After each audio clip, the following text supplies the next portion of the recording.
he achieves it. So one of your beloved characters is going to flip.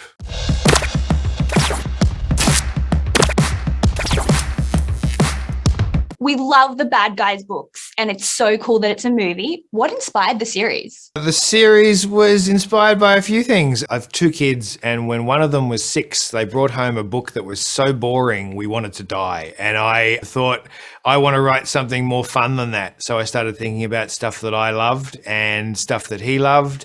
And I kind of mashed it all together, and I'd had this idea about doing a book about characters who were getting judged just because of the way they looked, but I didn't kind of know what to do with it. And then all of a sudden, the stuff that he was into at the time, which was sort of scary animals and cool cars and all the movies that I've ever loved in my life, came together with that idea, and it just clicked into place, and suddenly the Bad Guys was there. Each character has a trait that makes them misunderstood. If you were a bad guy, what would be the thing that you would be guilty of? I don't know, being too comfortable in my own world. It's really good for, like, a day like today where I'm talking to people about my stuff is really good for me, because when you do what I do, you spend a lot of time just in your own head. So I don't know whether that makes it bad or not, but that's what I do. This is a good thing for me, to speak to other people and get out and about. What is the best trick that you have ever pulled to fool someone? You know what? Oh, yeah, okay. When I was a kid,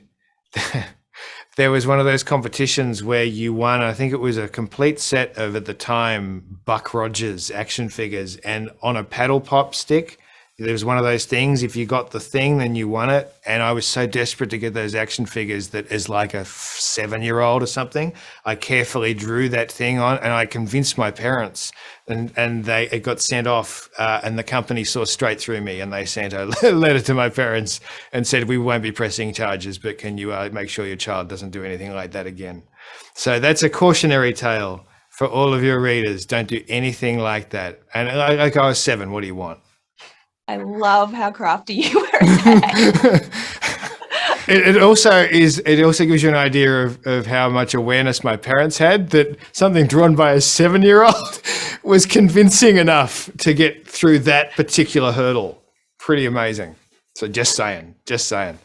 Has there ever been a storyline that you started to write but then thought, nope, too ridiculous, too crazy? I'm the guy who wrote Piranhas Don't Eat Bananas, so I think that should answer that question for you. No, there is no limit to how stupid my stories can be. What is your creative process like? Do you create from start to finish? Do you work on one book at a time? I've got a theory which I feel really strongly about, actually. I call it not being Gollum. I feel like if you have one thing you're working on, it has a tendency to turn into your precious, and it can kind of eat you alive. So I always try to work on at least 5 things at once. I find that makes it more like, it's less like trying to fight a dinosaur and more like playing ping pong. You can kind of jump between them. And I really like doing that. Because I do so many books, now I have to break my year up into bits. I have a writing section of the year, and then the rest of the year is doing the pictures, and in between all of that is doing the movie stuff. Is it true that one of the first stories in your career you actually wrote down on a piece of toilet paper? Yes, it is. It was the first children's book I wrote, and it was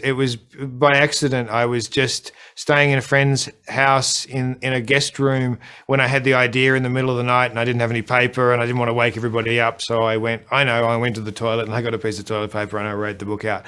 I still have it. It's in a frame on my wall at home. It's pretty significant. It must have been really high quality toilet paper too, because it's still in really good shape. That was a long time ago now. So you have 30 million books in print. Yes. Besides books, what is something that you think would be fun to have 30 million of? Really nice days.